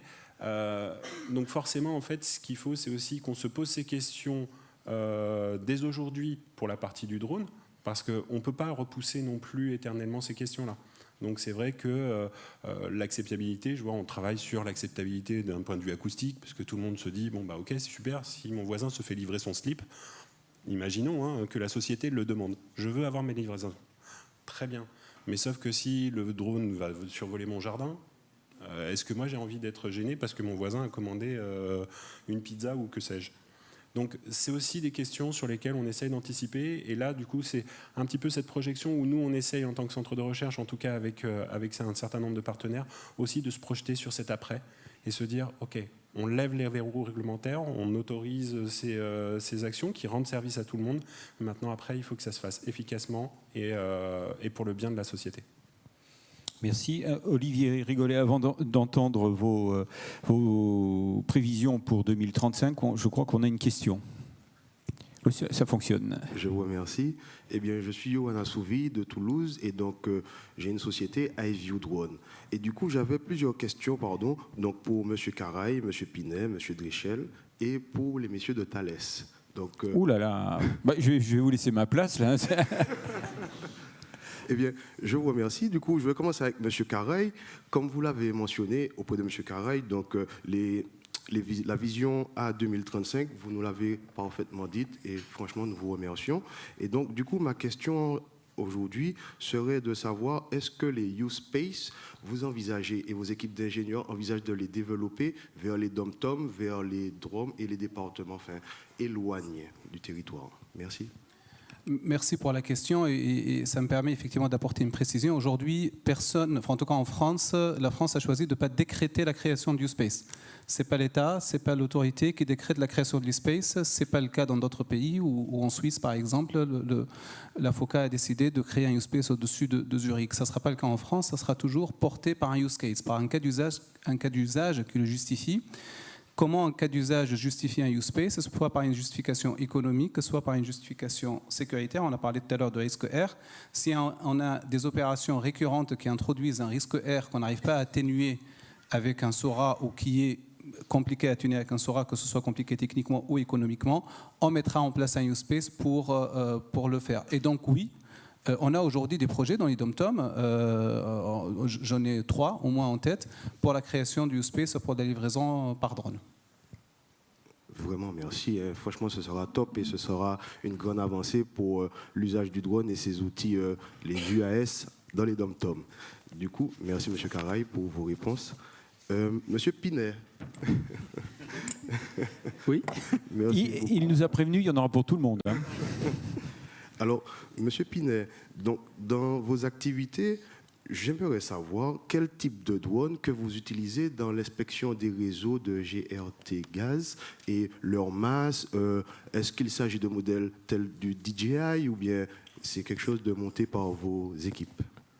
Alors aujourd'hui, il y a 2 cas d'usage. Il y a l'usage du drone effectif que l'on fait à GRT Gaz. C'est du DJI, hein, tout simple. On a une équipe de télépilotes qui est en train de grossir. On vient de passer à 14 récemment, j'en ai 8 de plus en formation. Par contre, pour la longue élongation, c'est forcément du drone plus gros. Et aujourd'hui, pour nos tests, on a utilisé un drone voilure tournante. Je ne sais pas si j'ai le droit de citer la marque. Si. C'est un drone belge de Flying Cam. Donc, c'est un hélicoptère électrique qui fait 25 kg et avec lequel on était limité en autonomie en fait. On n'a pas pu faire la distance à cause de l'autonomie. On refait un test cette année avec le même constructeur, mais avec le drone plus gros qui fait 80 kg et qui fonctionne au kérosène pour 2h30 d'autonomie. Franchement, je vous souhaite du succès pour ces séries de tests à venir. Merci. Et merci pour votre réponse. Alors, Monsieur Dréchel, je vous vois. Alors, donc, concernant le projet à l'horizon 2035, pour le marquage au sol pour les drones et les drones transportant des personnes, je voulais vous demander, quel type de drones, justement, seront accueillis sur les aires de stationnement, les futures aires de stationnement des aéroports et des aéroports partenaires de l'aéroport de Bordeaux? Quel type de drone, ou bien, comme avec M. Pinet, quelle masse, voilà. Alors c'est une grande question. Aujourd'hui, je n'ai pas la réponse. Je ne sais pas quel type de drone on accueillera. Je suis, comme tout le monde, les machines qui commencent à voler et les premiers prototypes. Donc absolument aucune idée de leur masse.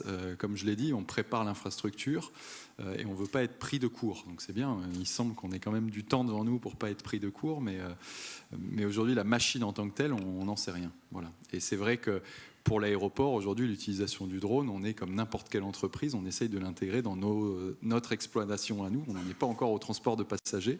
Le drone, pour nous, c'est calibrer des équipements radioélectriques, c'est calibrer les fameux papilles de la piste. Ça, c'est les premiers projets et ce n'est pas toujours très économiquement viable. Donc on en est là en tant que société sur cette application drone. Le transport de passagers, encore une fois, c'est des premiers éléments, des prototypes de recommandations de l'agence de certification européenne. Donc c'est vraiment le tout début. Voilà. Donc je vois les mêmes choses que vous dans la presse spécialisée sur les machines qui commencent à voler et qui ont du potentiel. Et est-ce que je peux rebondir en vous posant, est-ce qu'à terme, enfin pas à terme, mais dès que ce sera en place, est-ce que la GTA va vous aider à régir, à réglementer tout ce trafic sur le tarmac? la GTA est bien implantée puisqu'elle a un rôle sur la gestion de la sécurité et de la sûreté vis-à-vis des drones. Et donc quand on mène cette expérimentation de surveillance de ce qui se passe autour de l'aéroport, de tous les vols drones, on a fait ça sur 3 mois, et ben on fait ça pour les acteurs qui nous entourent. Encore une fois, exploitants aéroportuaires, on ne gère pas l'espace aérien, mais on veut être un animateur, un partenaire de confiance, comme je l'ai dit, sur tout ça. Et donc on alimente la DGAC, la gendarmerie des transports aériens et tous nos partenaires économiques sur ce qui se passe autour de l'aéroport sur les drones. C'est bien ça l'objectif. Oui. Okay.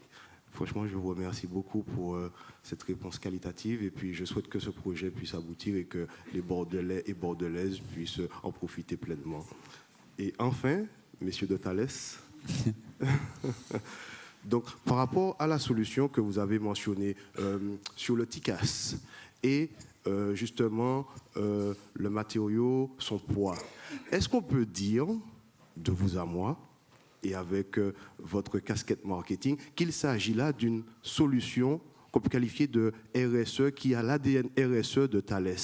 Enfin, je ne sais pas si ma question est assez claire, mais je veux dire, est-ce que le TICAS que vous envisagez pour les drones, est-ce qu'on pourra le qualifier d'avancée technologique en RSE? Est-ce que, enfin, je veux dire... Excusez-moi, je me reprends. Et là, je pense que ce sera la bonne question.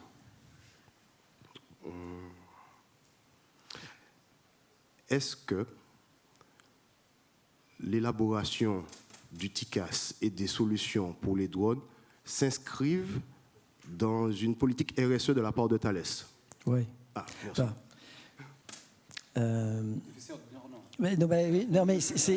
Dès qu'on parle de RSE, je voudrais être un peu dire concret par rapport à cette question, mais tout en laissant de la place pour Olivier pour la conclusion. Donc, globalement, première chose que je vous disais, il y a les aspects réduction de poids, etc.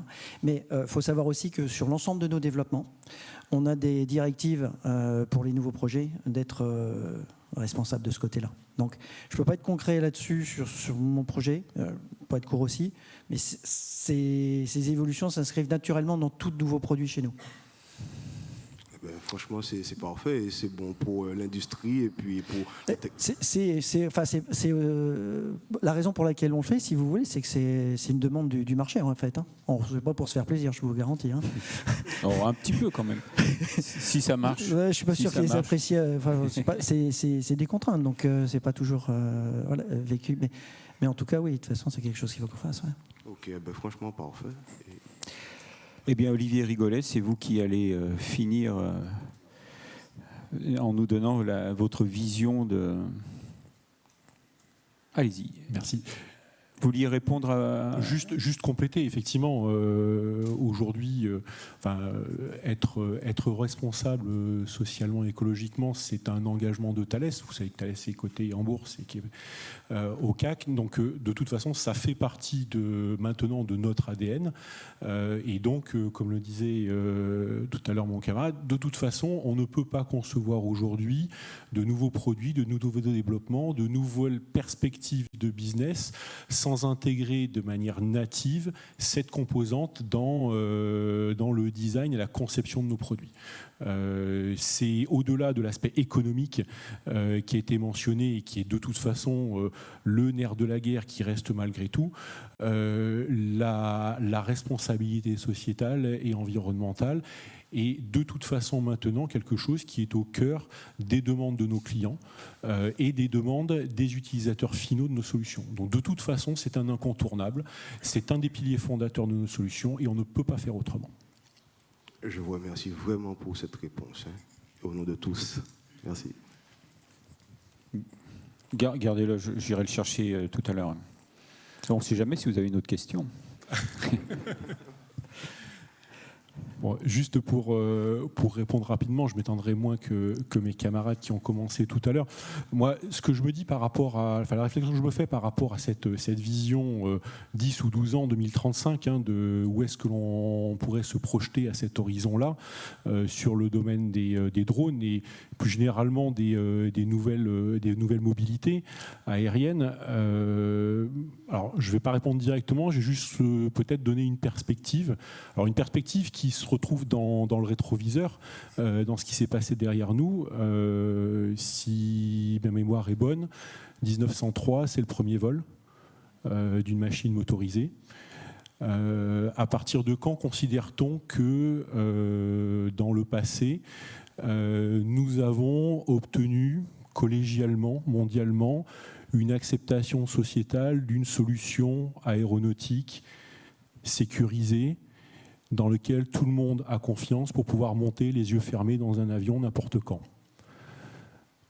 À ma connaissance, on doit être pas loin des 100 ans.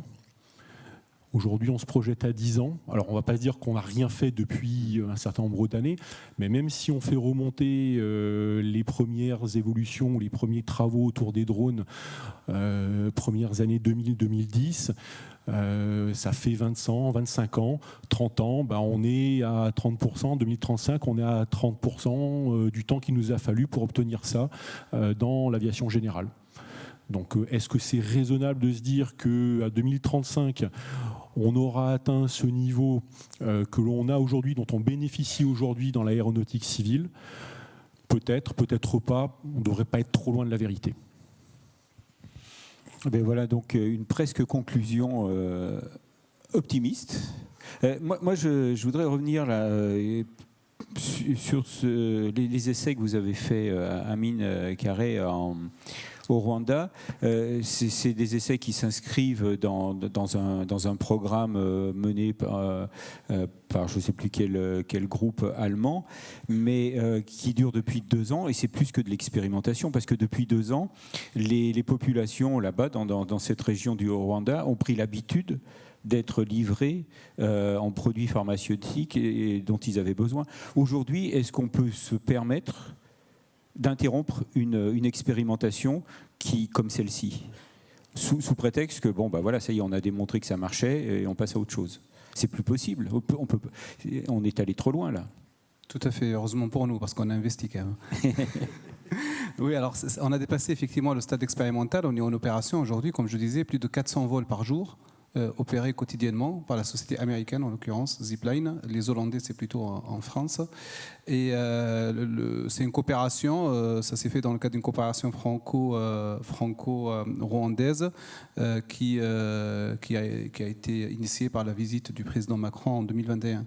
Et donc on s'est inscrit là-dedans et on a accompagné le gouvernement pour sécuriser son espace aérien et les opérations depuis, vu qu'il se passe en toute sécurité, qu'il n'y a pas eu d'accident et d'incident, je touche du bois, continue aujourd'hui effectivement à évoluer et répondre à un réel besoin avec un business model qui tourne et répond encore une fois à un besoin qui est assez respectable, qui est le besoin de soins. Et c'est par ce biais-là et par ce besoin-là, je pense, que cette évolution et cette révolution de transport par drone arrivera en Europe. Donc là, on est bien parti et on ne fera pas machine arrière, c'est sûr. Je l'espère en tout cas. Voilà, d'accord. Bon, je vous remercie tous d'abord d'avoir joué le jeu là, de cette table ronde et puis de vous être un peu mouillé sur les perspectives, pas trop quand même, hein, vous n'avez pas pris beaucoup de risques, je trouve quand même. De toute façon, on va tous pouvoir revoir ça en replay. On va pouvoir revoir. Donc, en 2035, on sortira le replay de cette table ronde. Alors, si d'ici là, vous voulez le voir, il est déjà disponible sur la chaîne Jumpseat d'Aérobuzz. On a des cartes ici, vous avez l'adresse, c'est des collectors en plus, donc je vous conseille de venir en chercher. Très rapidement, dans les jours qui suivent, elle sera également disponible en replay sur YouTube. Donc voilà, ça permet aussi de faire circuler cette information, parce que je trouve que ce qui a été dit sur cette table ronde cet après-midi, et grâce aussi à vos questions, ça permet de bien poser le problème et de recentrer le problème. Donc merci à vous tous. Merci aussi au chat qui a été actif et puis qui nous a un petit peu sorti de notre routine. Mais c'est toujours comme ça avec le chat, je vous le confirme, pour le fréquenter maintenant à longueur de journée. Donc voilà, j'ai des surprises encore chaque fois. Merci à Adrien d'avoir parce que vous l'avez pas entendu, Adrien, mais il a communiqué avec le chat, parce qu'il y a 2 niveaux de communication en général, hein, donc voilà. Et puis merci à toute la régie, à toute l'équipe de l'ENI qui a réalisé ces 4 tables rondes de façon magistrale, et donc ça c'était vraiment un plaisir de travailler avec eux aussi. Donc le salon n'est pas fini, hein, vous pouvez retourner sur les stands, et puis surtout demain, à partir de 9h30, c'est ça, 9h30, on se retrouve chez Simon, sur son aéroport, pour voir voler des drones. Et donc là, ils ne seront plus dans une volière, même si la volière sera là aussi, mais les drones évolueront en quasi-liberté sur un aéroport, et ça sera une première, parce que ça ne sera pas juste un drone qui va décoller et se reposer, ce sera 6 démonstrations le matin, 6 démonstrations l'après-midi. De quoi se faire des cheveux blancs si j'étais le directeur de l'aéroport. Voilà. Et le directeur des vols. Voilà. Bon, eh bien, merci à tous, et puis à très très bientôt, à demain matin.